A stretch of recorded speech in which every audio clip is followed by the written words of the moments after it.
It's the hottest thing going on right now. Demand is going to continue to outrun supply, even counting all the new players that are getting into this business. And there are a lot of them. We've been studying this a lot. We're doing studies all around the country for people that are getting into built for rent single family. Built for rent home production as a total in the entire country is about 50,000 units a year. We've modeled demand for new single family rentals at 210,000 dwelling units a year over the next 5 to 10 years. About 5% of the single family housing stock in this country is purpose built for rent. But looking forward, we are forecasting this number to increase to 7.5%. This change would increase the number of purpose-built rentals from roughly 50,000 a year to between 100,000 and 150,000 a year. Here's an interesting thing that's coming up too. We expect to see more foreclosures in the next year once the moratoria are lifted on foreclosures, and that will actually boost demand for SFR. We determined that a 1% change in the foreclosure rate equates to an increase in demand for 420,000 single-family rental homes. People who lose their homes go off and try to find a home for rent, but that demand will be mostly at the lower end of the SFR market. We're not even counting that in our gap forecasts that I just mentioned. The foreclosed demand is just on top of that. Long term, not even relying on the extra boost from this crisis, I'm expecting a steady and strong growth in demand for homes built for rent.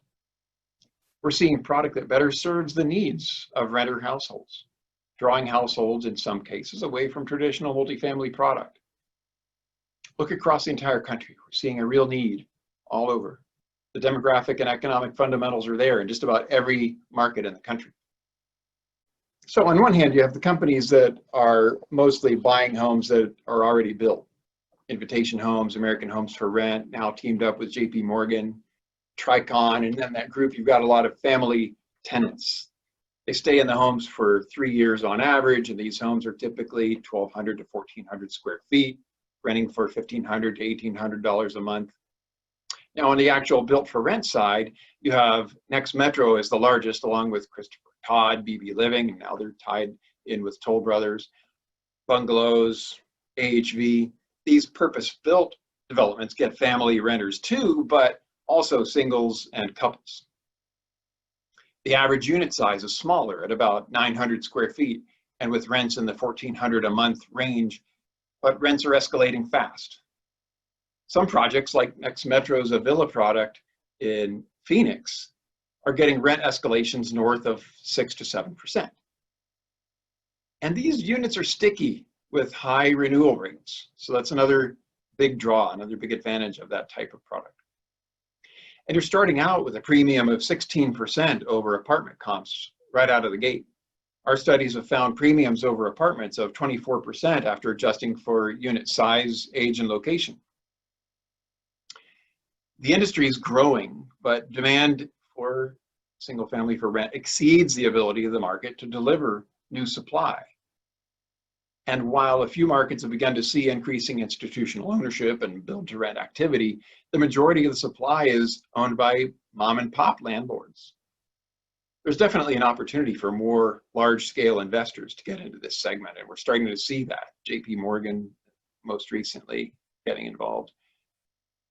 Thinking about who the market is, as I said, families are a big driver. Households with children are the most prevalent single-family renter, and single-family rentals are a gateway to suburban living for a lot of young couples. Empty nesters and mature professionals are part of the demand picture too. Some single-family renters can't afford to own, but a lot of them have incomes in the $75,000, $100,000, $150,000 and up range, and are choosing to rent due to location and product rather than resorting to the old drive till you qualify ownership situation. I've got 4 reasons why I think that built for rent is going to gain momentum in the wake of COVID. Number 1, there is a segment of the population that wants to de-densify. Put it another way, it's a lot easier to socially distance when you can pull into your own driveway, put the key into your own door, walk into your own unit rather than pressing a button and standing around in an elevator lobby. Number two, millennials are having children. 10 years late, but they're having them. They want a suburban location with a yard, other kids in the neighborhood, better schools. And third, some of these folks are going to want to have a dedicated home office, and they want to have more space than what you can get in an apartment. So I think that you'll see that kind of adding to the demand for the built for rent as well. Then you have lower willingness to rely on public transit. You know, it's greater exposure to disease in that case. So it's greater opportunity to have your own car, have your own place, and all of that, I think, adds to the demand for this extremely fast growing segment. I think it's going to continue to grow even faster.